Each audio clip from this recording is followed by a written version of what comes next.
मराठी, ते धडक ते धडक. नमस्कार, मी सुषमा जोशी आणि आपण पाहताय जिओ मराठी न्यूज तासगाव. सांगली जिल्ह्यातील लोकांच्या घराघरात पोहोचलेल्या आणि लोकांच्या मनामनात घर निर्माण करणाऱ्या दे धडक आणि बेधडक जिओ मराठी न्यूज चॅनलमध्ये आपल्या सर्वांचे स्वागत आहे. तासगाव आणि कवठेमहांकाळ मतदारसंघातील स्थानिक बातम्या पाहण्यासाठी जिओ मराठी तासगाव या चॅनेलला आत्ताच सबस्क्राइब करा आणि बेल आयकॉनवरतीही नक्की क्लिक करा. केंद्र शासनासह राज्य शासनाच्या विविध योजनांची माहिती आणि शासनाकडून मिळणाऱ्या विविध प्रकारच्या अनुदानाबद्दल तुम्हाला योग्य मार्गदर्शन हवंय तर मग आता चिंता करू नका. आतापर्यंत तब्बल 1200हून अधिक गरजूंना लाभ मिळवून देणारे तासगाव येथील नवनिर्माण कन्सल्टन्सीचे संस्थापक अध्यक्ष डॉक्टर आकाश कांबळे यांची त्वरित भेट घ्या आणि शासकीय योजनांसह अनुदानाचा लाभ घेऊन आपले भविष्य उज्ज्वल करा. पत्ता कॅनरा बँकेच्या वर, कांचन पेट्रोल पंपा शेजारी, विटा रोड, तासगाव. संपर्क आपल्या स्क्रीनवर. तासगावात सांगली रस्त्यावर डंपर खाली चिरडून एकाचा जागीच मृत्यू झालाय.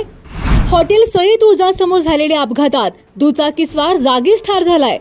तर या अपघातात दुचाकीस्वाराची पत्नी देखील गंभीर जखमी झाल्याचे सांगण्यात येत आहे. या भीषण अपघातात खरसुंडी येथील बालेखान तांबोळी यांचा मृत्यू झालाय.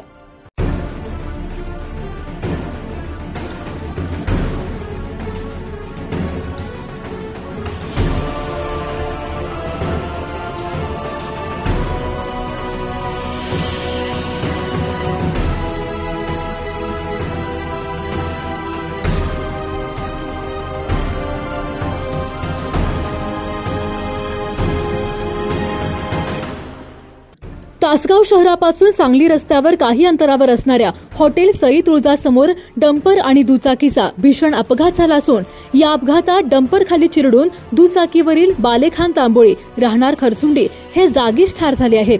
या अपघातात त्यांच्या समवेत असणारी महिला देखील जखमी झाली आहे.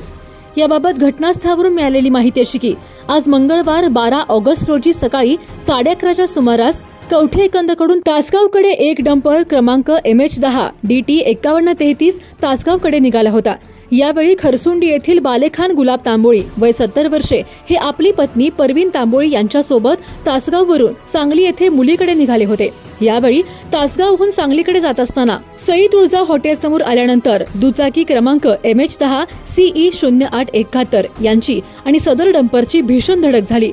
या धडकेनंतर सदर दुचाकी डंपरच्या पाठीमागील चाकाखाली सापडून दुचाकी चालक बालेखान तांबोळी हे जागीच ठार झाले आहेत. मृत बालेखान तांबोळी हे आटपाडी तालुक्यातील खरसुंडी येथील असल्याचे सांगण्यात येत आहे. या अपघाताची माहिती मिळताच पोलिसांनी घटनास्थळी धाव घेऊन पंचनामा सुरू केला आहे.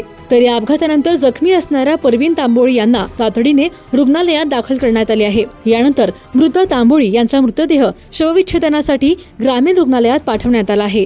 किरण देवकुळे यांच्यासह जिओ मराठी न्यूज तासगाव. जिओ मराठी, ते धडक ते धडक.